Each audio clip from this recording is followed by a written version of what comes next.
Welcome to the Money GPS. You came here for the truth, so let me unveil that for you. I've got a lot to discuss here. Primarily, number one, I want to look at what's going on in the stock market. I'm going to show you the charts.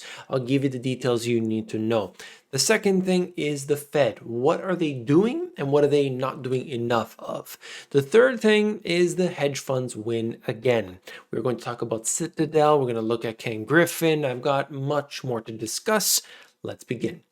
Here you can see, I didn't have time to share with you yesterday, but I find it hysterical. The S&P 500 hasn't gained 2% on back-to-back days all that often, but it managed to do it on 3/15 and 3/16, that's March 15th and 16th, here in 2022. Okay. And it managed to do it on 3/15 and 3/16 in the year 2000. We live in a simulation. Isn't that interesting? Now we can see all kinds of parallels. We can, force it essentially. But I just think it's interesting. That's all. I wanted to lead off the video with that, just to make you think in your mind for a second that a lot of this is not a natural occurrence. Okay, we have to understand that. There are a lot of elements in these markets that are not you and I buying into stocks. If you think that you and a bunch of people buying into a stock makes it move up or down organically, there's a lot more to it. Much, much more. Take a look here. The yield curve inversions that are taking place are still continuing largely. What does this mean? A simple matter of fact, once we get into inversion, into the negative territory, that means a recession is ultimately happening, not on the way down, but on the way back up. So I will monitor this. I'm going to show you, but the bond market is signaling this heavily. I covered this in the previous video, and I will link to it at the end of this one. Chinese stocks retreat after biggest two-day rally since 1998. Hang Seng gauge of China shares drops as much as 3.5%. At the time of this recording, it is down approximately 2%.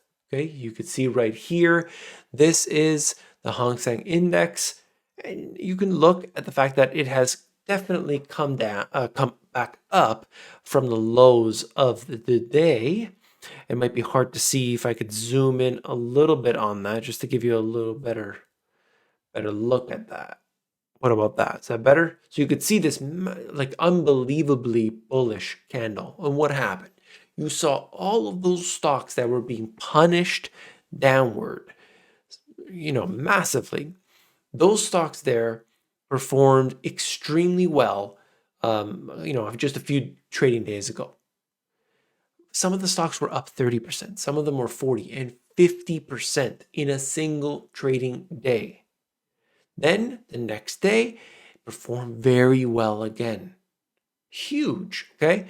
Now we're facing a red day at this time. Could be a little profit taking, could be other concerns as well. So I just wanted to show you that. Of course, you could break it down into stocks. Chinese tech stocks specifically were the ones that really got boosted up. Part of that, by the way, I covered this in the previous video, but part of that was because I believe it was the vice premier. Imagine one of the highest level people in China essentially saying, we're not going to push so hard on the crackdown in tech stocks in China.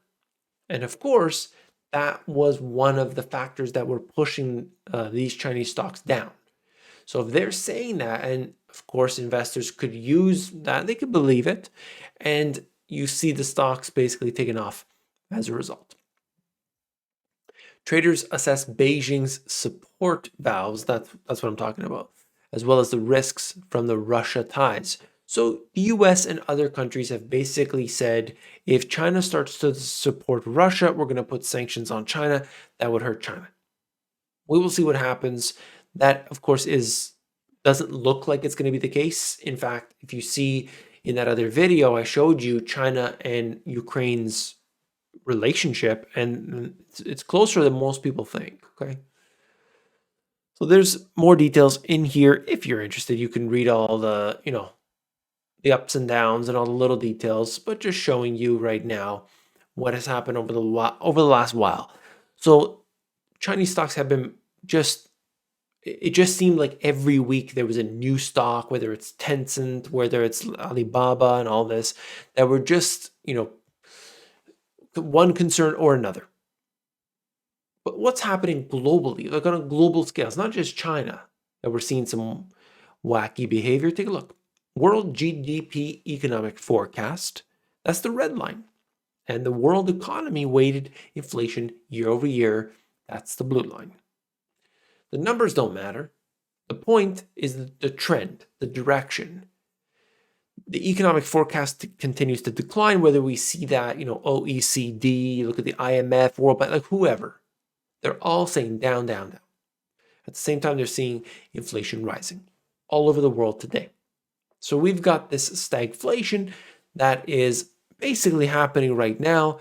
And the market doesn't work in a way that it's going to price that in. It's not going to say, oh, we're going to have slower growth later, so we're going to, sell off. No, it doesn't work like that. The stock market works largely based on what's happening with central bank activity, even though the central bank activity makes up a small portion of the actual amount invested and traded. Speaking of central banks, the Fed needs to get a lot tougher to stop soaring inflation. A whole bunch of different outlets put out basically the same type of information. And here's largely what they were saying.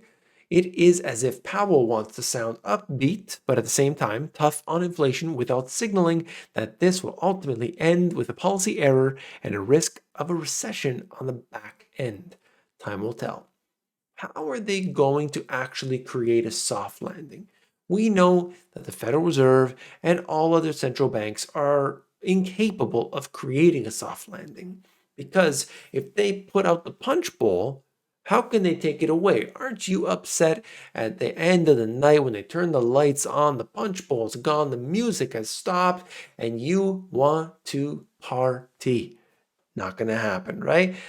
Everybody's walking out, everybody's leaving, and you're saying, look, if we all just dance right now, the party's not going to stop. But what happens when there's last call? That's it. Party's over. Party's over. We now expect the FOMC, this is Goldman Sachs, to announce the start of a balance sheet runoff in May. They did discuss this, actually, Jerome Powell said, or was the FOMC statement. I covered it in that video. But anyway, they said we're actively looking into reducing the balance sheet. So they had been reducing the purchases. Remember, I saw a few comments about this. I want to clarify. When they said reducing or tapering, they were not reducing the balance sheet. They were reducing the amount of money that they printed per month. So they were printing 120 billion, then 100, I think 105, and then they just went down in increments to the point right now at which they've completed all of the purchases that they're going to do. So now we will see in the coming, I guess in the next couple months, where they will actively engage in allowing their bonds, allowing those, the debt, all the different things that they've been buying, mortgage-backed securities, treasuries, to basically wind down. So if it was like, let's say a 1 year, well, as that 1 year comes to the end, they don't buy another one in replace of it. They simply let it mature. That's their goal. I don't know if they're actually going to do it. We'll see. But that's the goal. And they said the pace at which they will do so is going to be quicker than in the previous cycle. There is the suggestion that they will not just let it mature, but they will engage in selling it. So that would be very different. I'm interested to see how they go about it. And what's happening right now? Well, all of their activities have created this mess. Look at this Wall Street Journal article. Homes earn more for owners than their jobs last year. Think about that. What's the incentive for people to work? In this case here, they just buy a house and they just sit in it. I mean, that's crazy. That's the fact. When you print money, when you devalue a currency, things like this happen. What worries me is if people take the equity out and start buying things that are, you know, liabilities. Don't do that. That's my message to you today.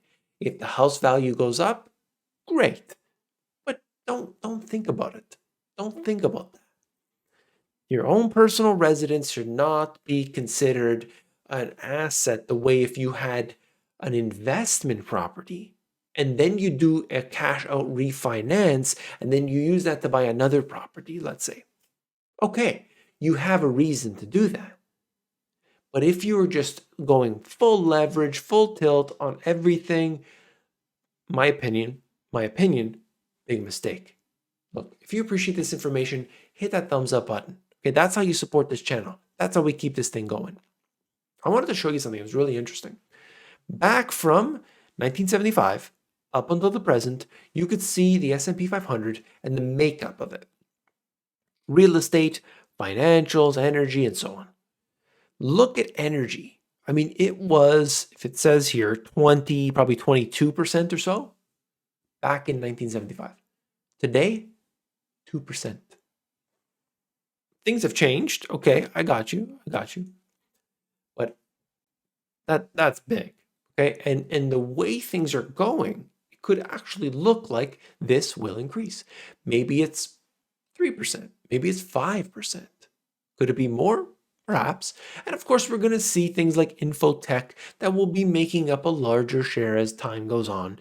Consumer discretionary. You got things like Amazon. You've got things like Apple. Yeah, for sure. There are going to be these big companies that make up a larger share of everything because they start to devour all these different companies and they start to have more products and services and so on. But I just wanted to show you that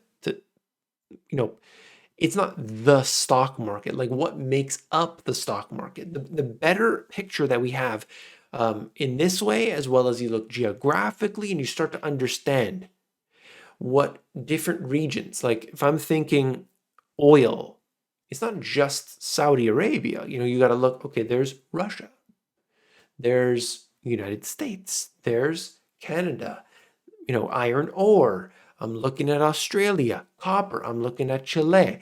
And then you start to think about that and things make a lot more sense. It's not one dimensional. So I hope I try to extend that to you as much as I can with the knowledge that I have. I'm a student of all this, as you know. So I bring that information to you because I don't just want to say, look, guys, S&P 500, it's going up by the dip. If that's valuable to you, okay, I want to actually download that to you, download the knowledge I have, so then you could take that and use it where you think. Anyway, stop ranting, GPS. Okay, this is good news. I was talking about it a couple videos ago. China's locking down the citizens. Well, in Shenzhen, it looks like they are opening up the factories again, or could open up the factories. Of course, that's good news. Let's hope that is, because we don't need the supply chains to be bogged down anymore. Hedge funds, people that were buying GME and AMC and all these different companies believed that they would ultimately crush the hedge funds. But the one company that has done probably better than all the rest has been the one that basically latched onto the back of those retail traders and did very well. Citadel Securities opens up after record $7 billion windfall. Griffin's trading giant benefited from the market turmoil in 2021.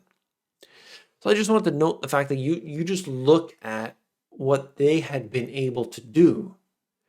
And there's no doubt about it. They have been doing very well. And Ken Griffin has been buying the most expensive homes in the United States. He bought a record condo to over $200 million for one condo. Okay. Moderna CEO sold more than $400 million in company stock. Of course, stock just went straight up. He sold off his positions. he was able to benefit from that. Now, I don't know what the stock is at right now, but certainly I'm sure he did very well. And he can do that. That's the way these markets work and so on. I just want to give people the understanding that who stands to gain, cui bono, always ask that question, okay? That's all for this video. If you found it informative, hit that thumbs up button. It's right down there. Don't go anywhere. Hit that thumbs up. And also, are you subscribed? No? My goodness. You've got to do so. It's also down there. You get videos every single day. I hope you appreciate that. If you do, hit thumbs up. I'll see you on the next one. Take care.